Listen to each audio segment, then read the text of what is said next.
Mahato Bhumisa Lata Badu Bhavaya. Akulu Chima Jomepue Gonglo, Yingli don't look dwara, Pachongle, Pa Jomia Shiluva Lelo. A Jondia would digen look, Mivian. The Wawa Avian, Loga dignity on Yingli don't look there, Sura, Shira. Pajong look there, Sura. A Jom Mu Shidan, yes of Yaga, Shananaye Megongo. Easy Pijare Anana Ngayen Loposura, a John Shimu Shide, Egg a John de Mu John shop, Lota, Chitable. Do I do Loda Mahabu? Pajam may Lolo, John the Kuru or Shide. A cookie, Jaro, a Mu Pitoja Mamo, Pajam in Lode Sura, a Mu Pitot. Yes of Yaga Ngayen Loche, Johnny, Pitok Betara, Shimu Shide. Bajong in Lode Sura. Eriniyama, Shananagu, Yes of Yaga, Shimbiade, Atako Ananda Hidu. Mahado Bumisa Lata, Padu Bawaya. Chimare, Galayan Yidi, Lote Suraha. A John Shimu Shide, Eddie, a John Shimu, the Mu John, long name. A John Shimu, yes of Yaga, Shimbiade come. The Bawa, John the Coup, shoes a Shimbiade. The Bawa, John the Coup, sir, Balelo. Tigabami G, T. Nebongo, but much shoes and yes of Yas Shimbiade. A young Mahabatui, Udegi, Petita. Hori Kabami Jiha. Jibo Mati Shini. Kawami Jia, Jibo Mati Shini, Sura, Sina Chibo. Penny Yama Baby, ye drink 2 jar and lit. A wizzy drink 2 days or Yeji on my Yedi Shini, Sura, Piolo Yara. Bido, a cookie they ban in it, Chile Messoy. The Kawami Ji Sura, at the plain neck collar. Kawacho look. Eddie Cabajo Giga. The Gajime solution. A cool gong young Amini at a large iluhe. Away at Nijilution, Eddie Pondra Memia.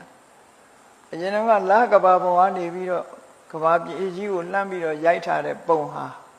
The Kabajiga La Iluhe, White Sachi, Minia. Labo, Pamazo, Jane Yaude, Chengani, Tabu Yalade, Kababi G, Pondra Hale. One wine beer, Kong in Emma, Ananda Agada, Alonche one, Space Shirema, Dilu, Bombanda Nanishi. Kawami Jiha,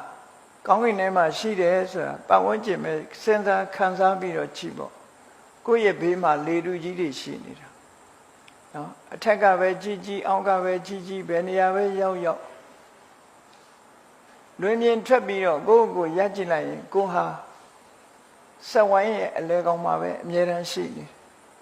Sawai a leg on my way, Miran Shini. A Kalana Yaudalushi. Go ha tape shabo my yauni the loo. Paper wonjin, Chile Lucian. Te oyi Mount the loo. Movia deji, Mount the loo. Go ha beg ha baby, a level my yaunida. Era go Chijan. Kababi Jiha, Gong and Emma. The Joji the Coup Sura let in shadow. Kabadi Tabo, Sabi Jangama Puene come. Kabayi Sabiro, Bobo Labo Puene come. The Chaba Larivaro, Tavra Piada King upon Zene Dirosori. Yes of Yaye, Soma Ya. Piada King Panzina Mahopene. The Wawa de Yaye, Soya Mudapshit. The Bawa de Yaga Pansen, the Bawa de Yaja Chilla. Kawaji Pianti Saupu, Kawaji Moji, the Bawa Abji Mori, you are Chala. Eri, you are Chala de Moriha. Pia Lidu Gia Yantadi Dwajong, Mobile Jiha, the Kurelu Chilla. Mobile Jiha, Auga Lidu Gia Kantadi Dwajong, the Mobile Jiha, you Chabi Madwao. The Kongi and Yidema were mobile Giashi. Mobile Luso Grega, a wine maple. She Bausura, Chile, ရေလေးကိုအဆက်ချကြည့်အလုံးအဝိုင်းမဲ့ဖြစ်မှာပဲပတ်ဝန်းကျင်လေထုတွေရှိနေသည့်အတွက်ကြောင့်ဝိုင်းဆက်နေတဲ့ရေပေါက်ဆိုတာဝိုင်းဆက်နေတဲ့အရာမြတာဖြစ်တယ်တခါတုန်းကစင်ကာပူကလာတဲ့ကလေးလေးက10နှစ်သားလောက်ရှိသေးတယ်စာရီတာဖတ်တယ်သူကစာရီဘုန်းကြီးတို့စီကိုရင်ဝတ်ပြီးတော့ရက်တူနေသွားပြီသူပါမေးတော့ဆိုရောက်လာတာနဲ့တွေ့တော့သူကဗမာစကားမပြောတတ်ဘူးသူမိဘတွေကတော့ဗမာပြည်အနွယ်တွေဗမာစကားပြောတတ်တယ်သူကပါမေးတော့ဆို Who created the world ကဘာကြီးကိုဘယ်သူဖန်ဆင်းတာတော့ဆိုသူကမေးဘုန်းကြီးကလည်းသူနားလည်အောင်ပြောလိုက်တယ် Nature create လို့တဘာဝကဖန်ဆင်းတာလို့တခြားဘာသာတွေကြတော့ထာဝရဘုရားသခင်ကဖန်ဆင်းတယ်လို့ကဘာကြီးကိုဖန်ဆင်းတာဟာ nature ပဲ nature ဆိုတာဇာတိဥဒုဇာတိဥဒုကြီးကသူ့တဘာဝကနေဖန်ဆင်းလိုက်တာအပူအေးနဲ့ဆက်ပြီးတော့မိုးတွေရွာလာတယ်ရွာလာတဲ့အခါမှာအောက်မှာရေတူကြီးကိုခံထားတဲ့အရာမရှိဘူးအလုံးဟာလေဟာပြင်ကြီးပဲအထက်ကလည်းလေဟာပြင်ပဲအောက်ကလည်းလေဟာပြင်ပဲပတ်ဝန်းကျင်မှာလည်းလေဟာပြင်ပဲဆိုတော့အဲ့ဒီလေဟာပြင်ထဲမှာကျလာတဲ့မိုးရေပေါက်ဟာလည်းပဲလေဟာပြင်ထဲမှာအောက်ကနေလေကပင့်ထားသည့်အတွက်ကြောင့်ရေပေါက်ကြီးဖြစ်တယ်အဲ့ဒီရေပေါက်ကြီးပဲနှစ်ပေါင်းများစွာကြားလာပြီးရာသီဥတုတွေရဲ့ပူပြင်းလာမှုတွေတဖြည်းဖြည်းပူနွေးလာတဲ့တေဇောဓာတ်တွေလွန်ကဲလာတဲ့အခါတဖြည်းဖြည်းအပေါ်ယံနေမာကျော်လာအပေါ်ယံနေကြက်ဥများလို့ပေါ့နော်ကြက်ဥများဟာလည်းကြက်ရဲ့ဝန်းထဲကထွက်တော့အခွန်မမာသေးဘူးတဖြည်းဖြည်းပြင်လေနဲ့တိုက်တဲ့အခါအခွန်မာလာတယ်လို့ပဲအဲ့ဒီရေပေါက်ကြီးကလည်းပြင်ဘက်ကလေထုနဲ့တွေ့တဲ့အခါကျတော့ရေမှာအကျော်လေးတွေတင်းလာပြီးမာလာဒါကနေချာကလုံနေတာအဲ့ဒီမှာကဘာကြီးဟာအခုလိုစတင်ဖြစ်ပေါ်လာတယ်ရေပေါက်ကနေစပြီးဖြစ်လာတယ်လို့ဆိုတဲ့ကဘာဒီပုံဖော်ပြတဲ့အထက်ကရာတီကကျမ်းတွေကိုကြည့်မယ်ဆိုရင်လေကဘာကြီးဟာအလုံးကြီးလို့ဆိုတာခန့်မှန်းလို့ရတယ်ပေါ့နော်အဲ့တော့ကဘာလုံးသလားပြားသလားနဲ့ညင်းเสียတော့မလိုပါဘူးလေထုကြီးထဲမှာရှိတဲ့အရာတစ်ခုဟာဒီလိမ်မန်းကြီးလို့ပြားချနေတာလည်းမဟုတ်ဘူးလေထုထဲမှာနေပြီဆိုကြတဲ့ကဟိုဘက်ဒီဘက်ကလေထုတွေရဲ့ပံ့ပိုးမှုကြောင့်လုံးနေဖို့သာဖြစ်เสียရှိတယ်ပေါ့နော်လုံးနေတဲ့အရာသာဖြစ်เสียရှိတယ်အဲ့ဒါလို့ကဘာကြီးထဲမှာကဘာကြီးစဖြစ်လာတဲ့အခါမှာပထမဆုံးကရေပဲရေကအပေါ်ယံတင်းလာတဲ့အခါကျတော့မြေဖြစ်လာတယ်ငကိုလက်ရှိကလေထုကြီးအာကာသလဟာပြင်ထဲမှာလေထုကြီးရှိတယ်အဲ့ဒီလေထုပေါ်မှာမိုးရွာချလိုက်တော့ရေထုကြီးဖြစ်လာအဲ့ဒီရေထုကြီးပေါ်မှာခုနကအပေါ်ကျော်တင်းလာပြီးမြေလွှာဖြစ်လာတယ်ဒီလိုဆိုတာပေါ့နော်အဲ့ဒါကိုဒီမှာမြတ်စွာဘုရားကရှင်းပြထားတာအယံမဟာပထဝီအခုတို့နေတဲ့မြေကြီးဟာဥဒကေပဋိဋ္ဌိတာရေပေါ်မှာတည်ရှိနေတယ်ဒီလိုဆိုတာရေပြင်ကြီးပေါ်မှာတည်ရှိနေတယ်တချို့ကတော့ထင်မယ်မြစ်တွေအင်းတွေအိုင်တွေသွားကြည့်ပြီးတော့မြစ်ထဲမှာရေဒီမြေကြီးမရှိဘူးလို့ထင်ကောင်းထင်လိမ့်မယ်ပေါ့နော်သို့တော်လည်းရေကြီးအောင်မှာရေရှိတယ်ဆိုတာဟာရေရင်းတူးနေတဲ့လူတွေရေကြီးအောက်ကရေတွေထုတ်ယူနေတဲ့လူတွေဟာသိတာနေတာပဲရေကြီးအောက်မှာရှိနေတဲ့ရေတုကဘာတီတုံးကရေတုကစလာအောက်မှာလေတုကပင်ကိုရှိနေတယ်လေတုတဲကိုမိုးရွာချလိုက်တဲ့အခါရေတုကတဖြည်းဖြည်းအပေါ်ကျော်တင်းလာနွားတို့တောင်ကြိုကြည့်ပါလားကြိုကြည့်ရင်အပေါ်ကျော်တင်းလာတယ်လေတဖြည်းဖြည်းမလိုက်တက်လာတယ်ခေါ်တာပေါ့ထို့တူပဲကဘာမြေကြီးကရေပေါက်ကနေပြီးတော့အပူကြောင့်မို့လို့အပေါ်ကျော်တင်းလာအဲ့ဒီကနေမြေထုဖြစ်လာအဲ့ဒါကြောင့်အောက်ဆုံးကငကောကရှိနေတဲ့လေထုကြီးကအမတန်ကြီးမားတယ်လေထုကိုခံပေးထားတာကရေထုကြီးရဲ့ပေါ်မှာမြေထုဆိုတာပေါ်လာတယ်လို့မြတ်စွာဘုရားဒီလိုဟောတယ်အယံမဟာပထဝီဤမြေကြီးဟာဥဒကေပဋိဋ္ဌိတာရေပေါ်မှာတည်ရှိနေတယ်ဥဒကံဝါတိပဋိဋ္ဌိတာအဲ့ဒီရေတွေကတော့လေထုကြီးအနန္တအာကာသထဲမှာရှိတဲ့လေထုကြီးမှတည်တယ်ဝါတောအာကာသထောတဲ့ အောက်ဆုံးကလေထုကြီးကတော့ space ရှိမှရှိနေတယ်လို့ဒီလိုပြောတာလေဆိုတာကသဘာဝစဉ်းစားကြည့်ဒီ space ဆိုတဲ့ဘာမှမရှိတဲ့နေရာမှာသာလေဆိုတာရှိလို့ရတာဟုတ်နော်လေဆိုတာဘာမှမရှိတဲ့နေရာမှာရှိလို့ရအဲ့တော့အာကာသဟင်းလင်းပြည့်မှန်သမျှလေထုရှိတယ်ဒါကြောင့်မို့လေထုရဲ့အပေါ်မှာရေထုရှိတယ်ရေထုရဲ့အပေါ်မှာမြေထုရှိတယ်ဆိုပြီးတော့ကဘာမြေကြီးတည်နေပုံကိုမြတ်စွာဘုရားအရင်ရှင်းပြပြီးတော့မှအချိန်ခါဆိုတာရှိတတ်တယ်တဲ့ဘယ်လိုဖြစ်တတ်တုံးလို့ဆိုလို့ရှိရင်အောက်မှာခန်းနေတဲ့အနန္တအာကာသတွေကလေထုကြီးဟာတခါတရံကျတော့အပူအေးဖောက်ပြန်မှုကြောင့်ငြိမ်သက်နေတဲ့လေတွေကပြင်းထန်လှုပ်ရှားမှုတွေဖြစ်ပေါ်လာလှိုင်းခရက်ကြီးတွေလို့လေကြီးဟာဣပြီးတော့တိုက်လာတာကြည့်လေမကြခင်ကမှလေစင်နာမောင်းတိုက်သွားသေးတာပဲဗမာပြည်မှာလဲမကြလေမုန်တိုင်းတွေဖြစ်လာကြည့်ပေါ့အဲ့ဒီသဘာဝအကြောင်းမို့လို့ဒီလူတွေမြင်ရတဲ့လေကကဘာမြေကြီးရဲ့အောက်မှာခန်းနေတဲ့လေထုအလွန်ကြီးမားတယ်အဲ့ဒီလေထုကြီးဟာလှုပ်ရှားလာပြီးအမှန်တန်ကြီးမားတဲ့မုန်တိုင်းကြီးလို့ဖြစ်လာလေတိုက်တယ်ဆိုရတဲ့လေကိုမမြင်ရပြီပဲလို့လေဟာဒီလှုပ်ရှားမှုကပြင်းထန်လာ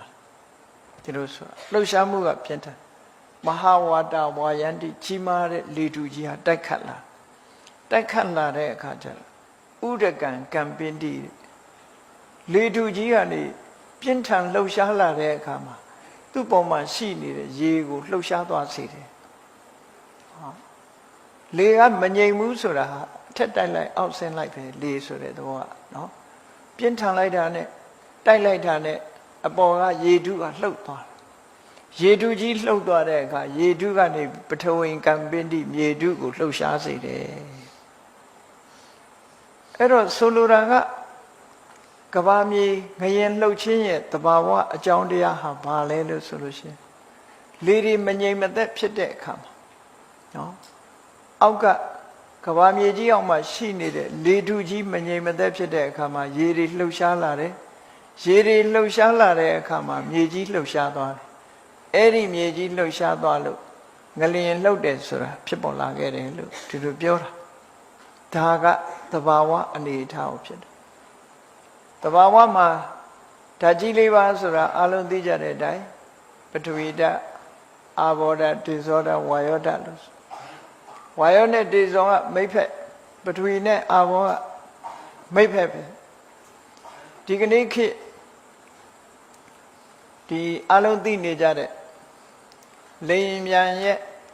ကောင်းကင်ပြန်တက်တဲ့အနေအထားတစ်ခုကိုစဉ်းစားကြည့်ပေါ့အချင်းချုပ်ပြောလိုက်မယ်ဆိုရင်လေရင်ပြန်ဟာဆက်နှိုးလိုက်ပြီးတော့တေဇောဓာတ်တွေများအောင်လုပ်လိုက်တဲ့အခါလေထုကတက်လာတေဇောရှိရင်ဝါယောဆိုတာလာတယ်ဒါကြောင့်မို့မီးလောင်ရာလေပင့်ဆိုတာရှိတယ်မီးမလောင်ခင်ကလေငြိမ်းနေတယ်မီးလောင်ပြီဆိုရင်လေကရောက်လာပြီအပူပဲဒါသဘာဝပဲလေသဘာဝကအဲ့လိုရှိတယ်ပူရင်လေတိုက်တာဒါကြောင့်မို့သိပ်ပူရင်လည်းမုန်တိုင်းတွေတိုက်တတ်တယ်လို့ပြောတာလေငရင်လှုပ်တတ်တယ်မုန်တိုင်းတိုက်တတ်တယ်ဆိုတာလေရဲ့ပြောင်းလဲမှုတွေကိုဖြစ်ပေါ်စေတေဇောနဲ့ဝါယောနှစ်ခုပေါင်းလိုက်တဲ့အခါကျတော့လေမြန်ကြီးကပေါ့သွားတယ်လေတူတဲ့ရောက်သွားတယ်ဒီလိုဆိုလိုတာပေါ့တေဇောဓာတ်တွေ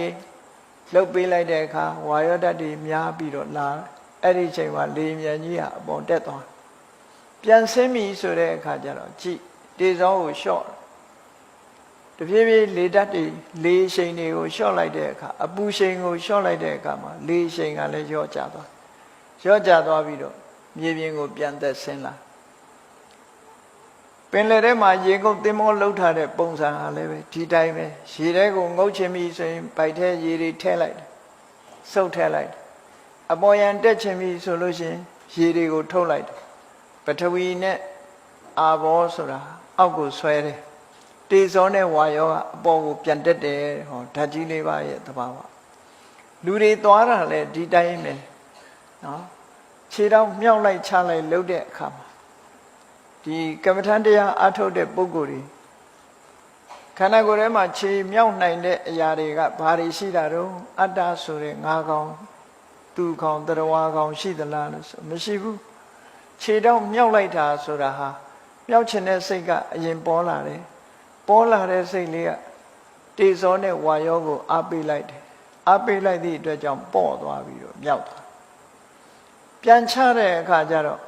ချခြင်းတဲ့စိတ်ကအရင်ပေါ်လာပြီးတော့ချခြင်းတဲ့စိတ်ကြောင့်ဖြစ်လာတဲ့ပထဝီနဲ့အာဘောအောက်ဆွဲလိုက်တော့ခြေတော့ချတယ်။အော်ခြေတော့ကြွတယ်ချတယ်ဆိုတဲ့နေရာမှာလည်းပဲကြွတာကတေဇောနဲ့ဝါယောကြောင့်ကြွတာချလိုက်တာကပထဝီနဲ့အာဘောကြောင့်ချတာဒီသဘောတွေကြီးပဲအကုန်လုံး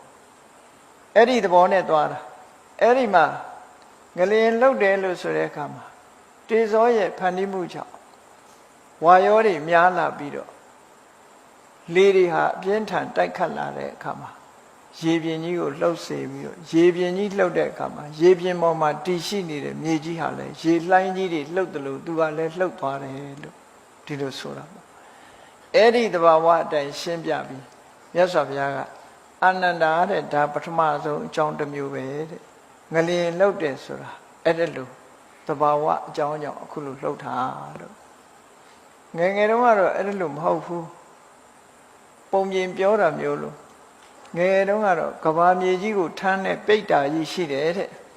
အဲ့ဒီကဘာမြေကြီးထမ်းတဲ့ပိတ်တာကြီးကမြေကြီးကိုထမ်းထားတာလေးတော့ပခုံးပေါက်တယ်ပခုံးပေါက်လို့ပခုံးပြောင်းတယ်လို့ပြောပြီးတော့ငရင်လှုပ်တယ်ဆိုတာကိုဘယ်သူကစထွင်ပြီးပြောတယ်တော့မသိဘူးငယ်ငယ်ကကြားဘူးမြေကြီးကိုထမ်းထားတဲ့ပိတ်တာကြီးကပခုံးပြောင်းတဲ့အခါမှာငရင်လှုပ်တတ်တယ်ဘုန်းကြီးတို့တသက်တာမှာအကြီးအကျယ်ငရင်လှုပ်တာ2ကြိမ်ကြုံမှုတဲ့မြန်မာတက္ကရာ1308ခုနှစ်တုန်းကပဲခူးငလျင်ကြီးဆိုတာကြုံရအဲ့ဒီငရင်ကဘယ်ထိအောင်လှုပ်တုံးဆိုဟိုမန္တလေးတိုင်းကဖျားတွေပြိုသည်ထိအောင်ပြင်းထန်1308ခုနှစ်ကကြီးမားတဲ့ငလျင်ကြီးတစ်ခါလှုပ်တယ်အသေးဖွဲတွေတော့မပြောလို့ဘူးအကြီးကြီးတွေကိုပြောတာနောက်1318ခုနှစ်ကျတော့စကိုင်းငရင်လို့ခေါ်တယ်စကိုင်းမှာရှိတဲ့ဖျားပထိုးတွေပြိုကျပျက်စီးမှုတွေအများကြီးမြန်မာရာဇဝင်ဖတ်မယ်ဆိုလို့ရှိရင်တော့ငရင်လှုပ်တဲ့အချိန်တွေဟာအများကြီးရှိတယ်ပေါ့ဖျားပထိုးတွေခဏခဏပြိုပြက်တယ်အဲ့18ခုနှစ်ငရင်ကြတော့စကိုင်းငရင်လို့ခေါ်ရလောက်အောင်စကိုင်းမှာပျက်စီးတွေအလွန်များခဲ့တယ်ပေါ့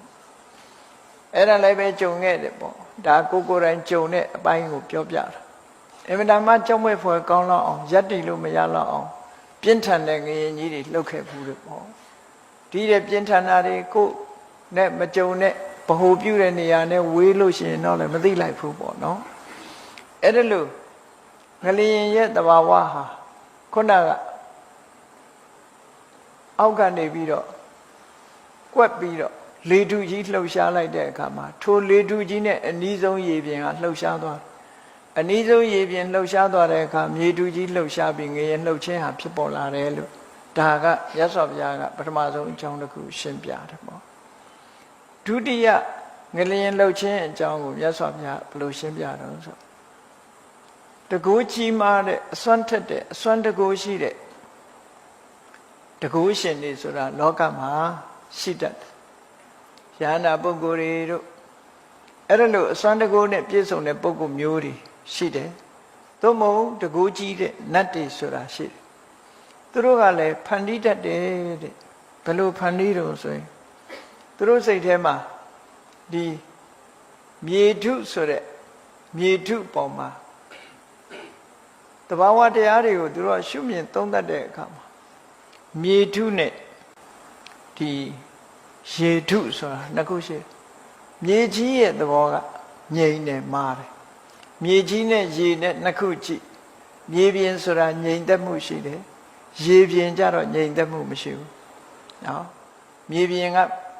ငြိမ်သက်တယ်မာတယ်ရေပြင်ဆိုတာကတော့လှုပ်ရှားတယ်ပေါ့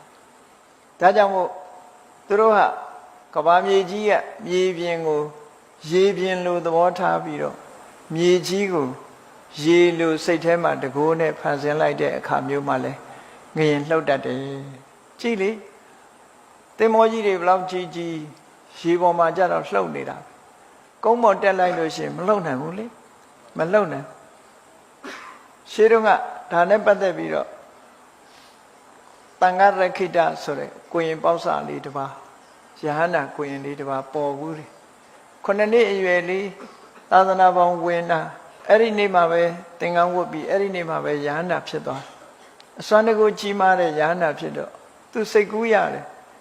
ဒီကနေ့ပဲသာသနာပေါင်းဝင်ဒီကနေ့ပဲယဟန္တာဖြစ်ပြီးတော့တရားမင်းကြီးနေတဲ့တာဝရိန္ဒာနတ်ပြည်ကဝေဇန္တာပြတ်တတ်ကြီးကိုလှုပ်ဖူးတဲ့ပုဂ္ဂိုလ်ရှိလားလို့ဆိုမရှိဘူးဆိုတော့သူသိဒါနဲ့ဘယ်လိုလုပ်ရမလဲဆိုတာနီးစနစ်ကို तू မသိပဲနဲ့သူ့အစွမ်းတကူနဲ့လှုပ်မယ်ဆိုပြီးတော့ဝေဇန္တာပြတ်တတ်သွားပြီးလှုပ်တာလုံးဝလှုပ်လို့မရဘူးဘာဖြစ်လို့တော့ဆိုစနစ်မကျဘူးဘယ်ကိစ္စပဲဖြစ်ဖြစ် systematically လုပ်ရတယ်တကူကလည်းပဲအရမဲ့လှုပ်တာမဟုတ်သည့်အတွက်ကြောင့်တဘာဝကိုလွန်ဆန်ပြီးလှုပ်လို့မရဘူးမြေကြီးပေါ်နေတဲ့အရာကိုလှုပ်အောင်လှုပ်လို့မရဘူးဒါကြောင့်မို့သူဟာလှုပ်လို့မရတဲ့အခါကျတော့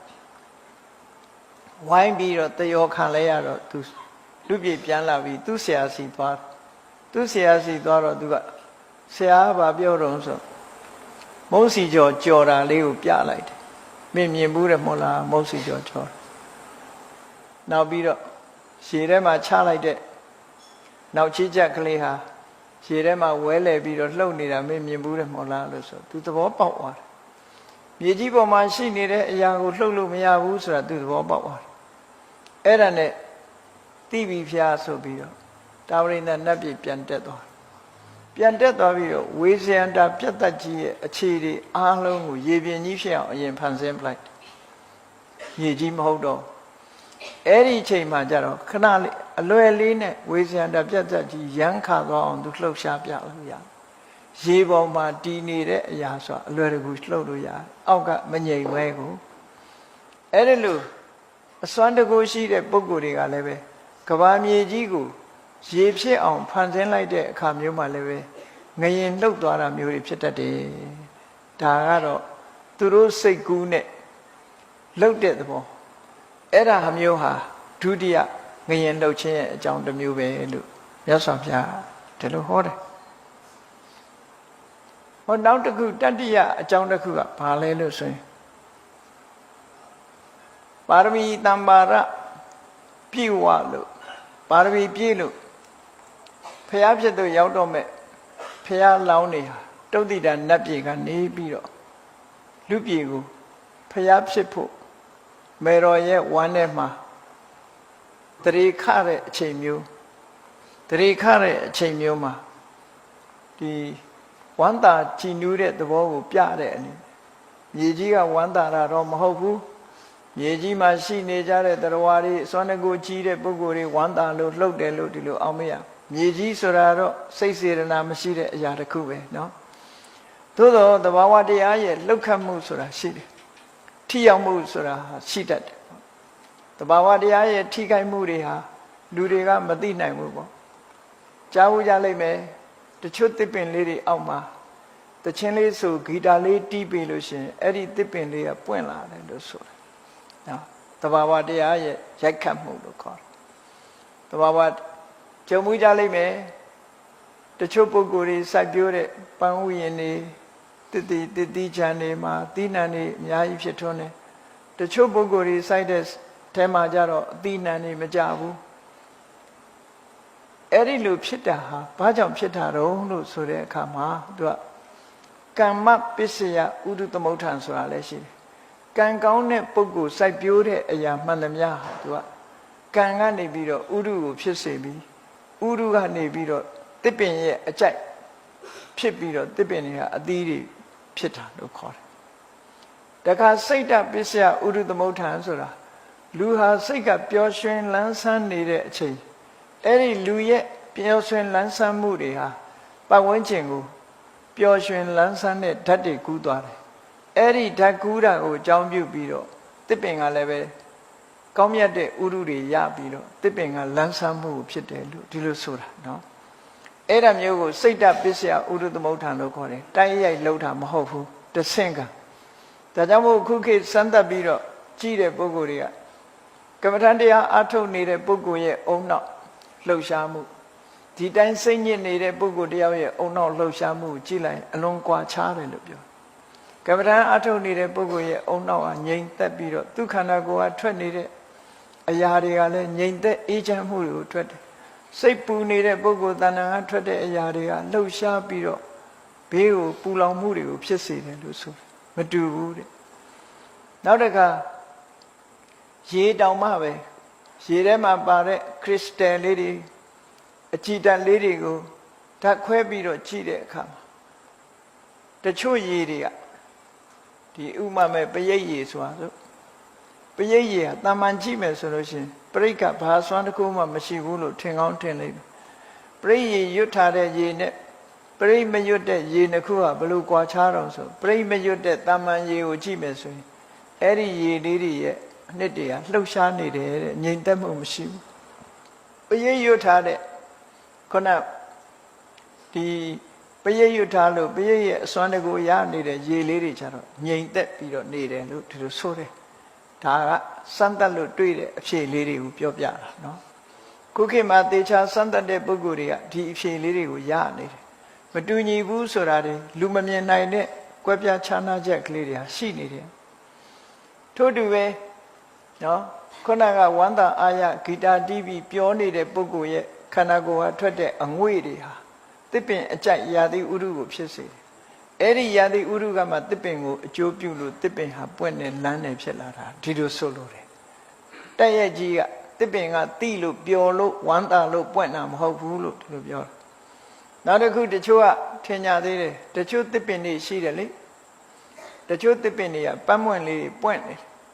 အဲ့ထက်မဲ့ရင်ကောင်ကလာပြီးတော့ဝင်လိုက်တဲ့အခါပတ်မွင့်ကပိတ်သွားတယ်အဲ့ဒီအပွင့်ကပိတ်တော့လူတွေကဗာပြောတော့ဒီတစ်ပင်ကရင်ကောင်ကိုဖမ်းပြီးတော့စားတယ်လို့ဖြစ်နော်တစ်ပင်ကပန်းပွင့်ကရင်ကောင်ကိုဖမ်းတယ်ဆိုတာမျိုးဖြစ်လာအဲ့ဒီရင်ကောင်ဟာပိတ်မိနေတော့မထွက်တော့အဲ့ဒီထဲမှာသေတယ်အဲ့ဒါကိုတစ်ပင်ကစားတယ်လို့လူတွေကယူဆကြဒါကတော့ဘယ်လိုရှင်းစရာလိုလဲလို့ဆိုရင်တကယ်ကတော့တစ်ပင်မှာစားတတ်တဲ့ဟာတော့မရှိဘူးရေမြေကိုတော့စုပ်တော့တာအမြစ်ကပဲစုပ်တော့မယ်အပွင့်ကရင်ကောင်ကိုဖမ်းတယ်ဆိုတာရင်ကောင်ရဲ့ကိုယ်ကထွက်တဲ့ဒီအငွေ့အသက်တွေဟာအပင်ကိုအပွင့်ကိုပိတ်သွားစေတတ်တယ်သူ့ရဲ့အခုခေတ်ဆိုရင်တော့ပို့ပြီးနားလည်လိမ့်မယ်လေစိတ်ထဲသွားတဲ့အခါကျကြည့်လေ exit လို့ရေးထားတဲ့မှန်တကားကြီးတွေနားသွားလိုက်ရင်တကားသူပွင့်သွားဘာနဲ့ပွင့်တာလူကိုငွေနဲ့ပွင့်သွားတာဒီလိုဆိုတာလူကိုငွေနဲ့အခုခေတ်မှာဆိုရင်တော့ဘဲတီးတာလဲလူကိုငွေနဲ့တီးလို့ရတယ်မီးဖွင့်တာလဲလူကိုငွေနဲ့ဖွင့်လို့ရတယ်နော်လူခန္ဓာကိုယ်ကထွက်နေတဲ့ကိုငွေတွေနဲ့ပဲတကားလဲပွင့်တယ်မီးလဲလင်းတယ်ဘဲလဲတီးတယ်ဟာအဲ့ဒီသဘောတွေပဲဘဲတီးတာဘဲကအသက်ရှိလို့မဟုတ်ဘူးနော်တကားပွင့်တာတကားကအသက်ရှိလို့လည်းမဟုတ်ဘူးလူရဲ့ကိုငွေနဲ့ပွင့်သွားတာအဲ့ဒီသဘောပဲခုနကပန်းပွင့်ကရင်ကောင်လာပြီးတော့နားတဲ့အခါမှာပိတ်သွားတယ်ဆိုတာအဲ့ဒီသဘောအလုံးအခေါ်တော့လွယ်ကောင်းလွယ်လိမ့်မယ်ထိကယုံပင်လို့လည်းခေါ်တယ်တချို့ကလည်းထိကညှိုးလို့ခေါ်တယ်တခြားရက်တွေလည်းရှိလိုက်တယ်အဲ့ဒီတစ်ပင်ကိုသွားပြီးတော့မထိလိုက်နဲ့ထိလိုက်ရင်တွန့်သွားတယ်တစ်ပင်ဟာအကုန်လုံးကုတ်သွားတယ်အဲ့ဒါဟာလေလူရဲ့ကိုငွေ့ကြောင့်မို့လို့ယုံသွားတဲ့သဘောသူကလူငါလာထိတယ်ဆိုပြီးတော့နောက်ဆုတ်သွားတာမျိုးမဟုတ်ဘူးသူကအသိစိတ်ရှိလို့ဖြစ်တာမဟုတ်ဘူးသို့တော့လူရဲ့ကိုငွေ့နဲ့ကြောင့်ဖြစ်သွားတာမျိုးတွေအဲ့ဒါမျိုးတွေဟာတဆင့်ကအကြောင်းပြုတာလေလို့ဒီလိုမှတ်သားကြရအောင်အဲ့ဒါလိုပဲဖရာအလောင်းတွေဟာအစွမ်းတတ္တိရှိတာဖြစ်တော့ကြောင့်ကမ္ဘာလောကကြီးမှာလောကသားတွေအတွက်အကျိုးပြုမဲ့ပုဂ္ဂိုလ်တရားတို့ဒီရနတ်ပြည်ကနေပြီးမေတော်ရဲ့ဝမ်းထဲမှာတရေတီလိုက်တာနဲ့တပြိုင်နက်ကမ္ဘာမြေကြီးဟာခုနကတာမန်ပုဂ္ဂိုလ်တွေဘလောက်ပဲမွေးနေဘလောက်ပဲတရေတီနေဘာမှမလှုပ်ရှားဘူးဖျားလောင်တရေတီတဲ့အခါကျတော့ကမ္ဘာမြေကြီးကတုန်ဟီးသွားတယ်တာမန်ပုဂ္ဂိုလ်တွေမဖြစ်နိုင်ဘာလို့လဲဆိုအရှိန်အဝါဆိုတာရှိတယ်လေအရှိန်အဝါကြောင့်မို့လို့အခုလိုဖြစ်သွားတာဒါကတတ္တိယငလျင်လှုပ်ခြင်းအကြောင်းတစ်ခုပဲစတုထငလျင်လှုပ်ခြင်းအကြောင်းကတော့အဲ့ဒီဖျားလောင်းဟာမိခင်ရဲ့ဝမ်းထဲမှာတရေတည်ပြီးတော့6 လလွန်10 လတည်းရောက်တဲ့အခါမှာဖွာတော်မူတယ် အဲ့ဒီဖွာတော်မူတဲ့အခါမှာလည်းပဲထူးခြားလာတဲ့ပါရမီရှင်ဘုန်းခံရှင်တူပေါ်ပေါက်လာတော့သူခန္ဓာကိုယ်ကထွက်တဲ့အငွေ့တွေဟာအမြဲတမ်းအစွမ်းတတ္တိရှိသည့်အတွက်ကြောင့်ကဘာမြေကြီးဟာတုန်ဟိသွားအပြန်တယ်တဘာဝကိုကတုန်ဟိသွားတနည်းအားဖြင့်ပြောမယ်ဆိုရင်ကဘာမြေကြီးမှာရှိကြတဲ့တကိုးကြီးတဲ့နတ်တွေကဩဝပေးလိုက်တဲ့အနေနဲ့လည်းဖြစ်တယ်လို့ဒီလိုလဲဆိုလို့ရသို့တော့တဘာဝရှုထောင့်ကနေကြည့်မယ်ဆိုလို့ရှိရင်ဘုရားလောင်းရဲ့အစွမ်းတတ္တိရဲ့ထိခိုက်မှုကကဘာမြေကြီးတောင်မှပဲတုန်ဟိသွားရတယ်လို့တဘာဝအကြောင်းတရားတစ်ခုပဲလို့ဒီလိုဆိုတာပေါ့နောက်နံပါတ်5အကြောင်းတစ်ခုကတော့ဘာလို့ဆိုရင်ဘုရားအလောင်းတော်ဟာတရားဓမ္မကျင့်ကြံကြိုးကုပ်အားထုတ်တယ်အားထုတ်လိုက်တဲ့အခါလောကမှာဘယ်သူမှမရဘူးတဲ့အသိဉာဏ်ဒူးကြီးကိုရရှိသဗ္ဗညုတဉာဏ်တော်ကြီးကိုရရှိတယ်ဘုရားဖြစ်သူရောက်ရှိတယ်ဘယ်ပုဂ္ဂိုလ်မှမရဘူးတဲ့အဲ့ဒါမှထူးခြားတဲ့ဂုံတရက်အလွန်ကြီးမြင့်လာတဲ့ဒီဉာဏ်ဒူးကြီးကိုရရှိတဲ့အခါမှာလည်းပဲအဲ့ဒီဉာဏ်ရဲ့အရှိန်အဝါဘလောက်ကြီးမားတယ်ဆိုတာစဉ်းစားကြည့်ကဘာမြေကြီးဟာတုန်ဟိသွားပြန်တယ်အဲ့ဒီချိန်မှာဒီလိုဆိုလိုတာပေါ့ဒါသဘာဝရဲ့ထိခတ်မှုတွေဒီလိုဆိုလို့နောက်6ခုမြောက်အကြောင်းကတော့ဘာလို့ဆိုရင်မြတ်စွာဘုရားဟာမိမိသိတဲ့အသိဉာဏ်နဲ့လောကသားတွေရဲ့အကျိုးအတွက်အဆုံးအမဩဝါဒကိုစတင်ပေးတာစတင်ပြီးတော့မိမိသိတဲ့မိမိရဲ့အသိဉာဏ်ဖြစ်တဲ့ပฏิဝေဒဉာဏ်အဲ့ဒီပฏิဝေဒဉာဏ်နဲ့သိထားတဲ့တရားဓမ္မတွေကိုဒေသနာဉာဏ်နဲ့တတ္တဝါတွေနားလည်အောင်ဟောပြပြီးဆိုတာကိုဓမ္မစက္ကပောဒနာလို့ခေါ်တယ်ဓမ္မစက္ကဆိုတာပฏิဝေဒဉာဏ်နဲ့ဒေသနာဉာဏ်ကိုပြောတာသိတဲ့အတိုင်းရှင်းလင်းပြောတယ်သိတဲ့ဉာဏ်ကတစ်ခုရှင်းလင်းပြောတဲ့ဉာဏ်ကတစ်ခုအေးလူဆိုတာစုံနေတယ်တချို့ကသိတော့သိတယ်ပြောမပြတတ်ဘူးဆိုတဲ့လူတွေရှိတယ်နော်ပြောပြပါဆိုမပြောတတ်ဘူးသိတော့သိတယ်ရသော်ဗျာသိလဲသိတယ်ရှင်းလဲပြတတ်တယ်နားဝင်အောင်ရှင်းပြတယ်အဲ့ဒီသိလဲသိတယ်ဆိုတဲ့ဉာဏ်ကိုပฏิဝေဒဉာဏ်ရှင်းပြတယ်ဆိုတဲ့ဉာဏ်ကဒေသနာဉာဏ်အဲ့ဒီဉာဏ်နှစ်ရပ်ပေါင်းစပ်ပြီးတော့စတင်ပြီးတော့လောကသားတွေအကျိုးကိုဖြစ်ထွန်းအောင်ဆောင်ရွက်တဲ့ဓမ္မစက္ကပောဒနာတုတ်ဓမ္မစကြာတရားဥဟောလိုက်တဲ့အခါမှာလည်းပဲဓမ္မရဲ့အရှိန်တတ္တိဟာဘလောက်ပြင်းတယ်လဲဆိုရင်တစ်ချိန်ငရင်တုံလှုပ်သွားခဲ့တယ်ပေါ့ဒါလည်းငရင်လှုပ်ခြင်းအကြောင်းတစ်ခုလို့ဒီလိုဆိုတယ်နောက်ခုနှစ်ခုမြောက်အကြောင်းကတော့ဘာလို့ဆိုရသော်ဘုရားသခင်ကိုရောမြတ်ဟာလောကသားတွေရဲ့အကျိုးအတွက်ကြိုးပမ်းအထုတ်တော်မူခဲ့တယ်ကြိုးပမ်းအထုတ်ပြီးတဲ့အခါသင်္ခါရသဘာဝတရားအရလောကကြီးရဲ့ဘဝဆိုတာတဗ္ဗေဘဝအနိစ္စဒုက္ခဝိပရိနာမဓမ္မဘဝဆိုတာဘသူရဲ့ဘဝပဲဖြစ်ဖြစ်အနိစ္စမမြဲဘူးဒုက္ခ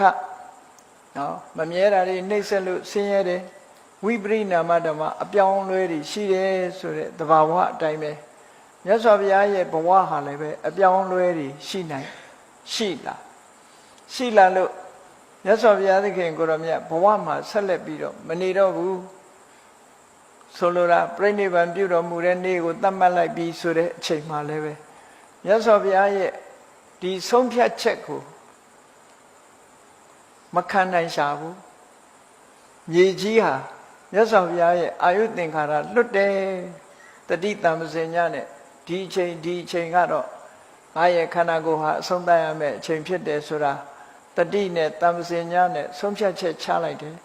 အာယုသင်္ခါရကို3လကကြော်ရင်ငါမဝင်စားတော့ဘူးသူ့တဘာဝအတိုင်းရှိစေတော့လို့ဆုံးလွတ်လိုက်တဲ့ဆုံးဖြတ်ချက်ကြားလိုက်တဲ့အခါမှာမြေငလင်ဟာတုံဟိသွားပြန်တယ်ပေါ့အာယုသင်္ခါရလွတ်လိုက်တာဒါက9ခုမြောက်အကြောင်းတရားလို့ဒီလိုမြတ်စွာဘုရားရှင်းအနန္ဒာကိုရှင်းပြ10ခုမြောက်အကြောင်းတရားကတော့တခြားမဟုတ်ဘူးမြတ်စွာဘုရားသခင်ကိုရောမြတ်ရဲ့ဘဝနောက်ဆုံးအချိန်ရောက်လာတဲ့အခါမှာနောက်ဆုံးမှာအနုပါရိသေတနိဗ္ဗာန်ဓာတ်ဖြင့်ပြိဋိဘံပြုသွားတယ်အနုပါရိသေတတို့သဥပါရိသေတတို့ဘယ်လိုနားလည်ရမလဲလို့ဆိုရင်စဉ်းစားကြည့်လေမြတ်စွာဘုရား45နှစ်ဟိုဘက်ဘုရားဖြစ်တဲ့နေ့မှာဆိုလို့ရှိရင်မြတ်စွာဘုရားရဲ့တဏ္ဍမှာဒီတဏှာဥပါဒံဥဆောင်တဲ့ကိလေသာတွေဟာချုပ်ငြိမ်းသွားတယ်သို့တော့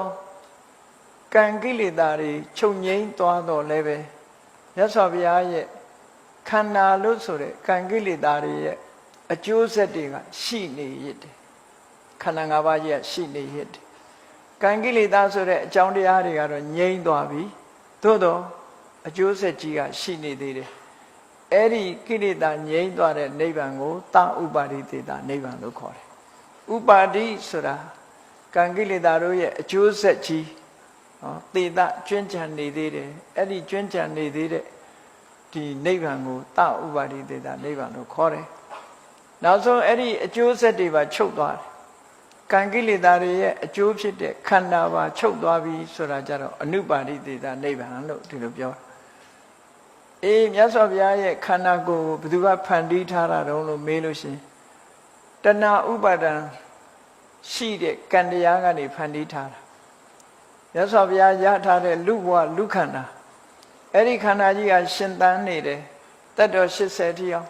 နောက်ဆုံးနေ့ကျတော့အဲ့ဒီရှင်သန်နေတဲ့ခန္ဓာကိုယ်ကြီးနောက်ဆုံးနေ့အချိန်မှာချုပ်သွားတယ်အဲ့ဒီချုပ်သွားလို့ရတဲ့နိဗ္ဗာန်ကျတော့အနုပါတိသေတာနိဗ္ဗာန်လို့ဒီလိုပြောတာအဲ့ဒီအနုပါတိသေတာနိဗ္ဗာန်တတ်ဖြင့်မြတ်စွာဘုရားပြိဋိဘံစံတော်မူမယ်ဆိုတဲ့အခါမှာလည်းပဲမြင်ကလေးကြီးဟာတုံဟီးသွားတယ်လို့အာနန္ဒာမြင်ကလေးတုံဟီးဖို့ဆိုတာအခုလိုအကြောင်း၈မျိုးရှိတယ်လို့မြတ်စွာဘုရားကရှင်းပြလိုက်တဲ့အချိန်မှာရှင်အာနန္ဒာကဘုရားအာယုသင်္ခါရလွှတ်လိုက်ပြီဆိုတာသူသဘောပေါက်သွားတယ်တောက်လျှောက်နော်ဘုရားတင်မြတ်စွာဘုရားဟာလူလိုရှင်းရှင်းပြောရင်သေဖို့ဆုံးဖြတ်လိုက်ပြီပေါ့နော်ပြိဋိဘံပြုတော့မယ်လို့ဆုံးဖြတ်လိုက်အဲ့ဒီဆုံးဖြတ်ချက်ကိုမခံနိုင်လို့မြင်ကလေးကြီးကတုံဟီးသွားတယ်ဆိုတာရှင်အာနန္ဒာသဘောပေါက်သွားအဲ့ဒီနောက်မှာမြတ်စွာဘုရားကရှင်အာနန္ဒာကိုအကျိုးသင်အကြောင်းသင်တွေဆက်ပြီးတော့မြတ်စွာဘုရားမှာတာမန်ပုဂ္ဂိုလ်တွေဆိုရင်သေဖို့ဆုံးဖြတ်လိုက်ရင်ကြောက်ကောင်းကြောက်မှာပေါ့တဏှာမကင်းသေးတဲ့ပုဂ္ဂိုလ်တွေကကြောက်စိတ်ရှိနေတတ်မြတ်စွာဘုရားကြတော့တဘာဝတစ်ခုကိုလက်ခံလိုက်ခြင်းသာလင်ဖြစ်တယ်ပေါ့ဟောတဘာဝတရားကိုလက်ခံလိုက်ခြင်းသာဖြစ်လို့ယန္တာပုဂ္ဂိုလ်ရဲ့စိတ်ထဲမှာဒီသေဖို့လဲမျှော်လင့်တာမဟုတ်ဘူးနေဖို့လဲမျှော်လင့်တာမဟုတ်ဘူးသို့တော့ခန္ဓာကိုယ်ကြီးရှိနေတာကိုတော့ဝန်တော့ဝန်မိုးကြီးလို့ယူဆတယ်ဒါဝန်တော့ဝန်မိုးကြီးလို့ယူဆတယ်ဟုတ်မဟုတ်ကိုယ့်ဘာကိုစဉ်းစားကြည့်ပေါ့ခန္ဓာကြီးရှိနေသည့်အတွက်ကြောင့်မနေ့အိယာထားစပြီးတော့ညထီအောင်အားရလားမအားရမနေ့အိယာထားတဲ့အချိန်ကစပြီးသူ့ကိုတုတ်တင်ရှင်းလင်းဖို့အလုပ်တွေလုပ်ရတယ်စားတယ်လုံနေသမျှတွေလူတွေကငါအတွက်ဆိုပြီးတော့သာပြောနေတာကိုလုံနေတာတွေကဟောဒီခန္ဓာကိုယ်ကြီးအတွက်လုံနေတာလုံနေတော့ရောဒီခန္ဓာကိုယ်ကြီးကကိုယ်စကားနားထောင်သလားလို့ဆိုဘယ်ထောင်မှာတော့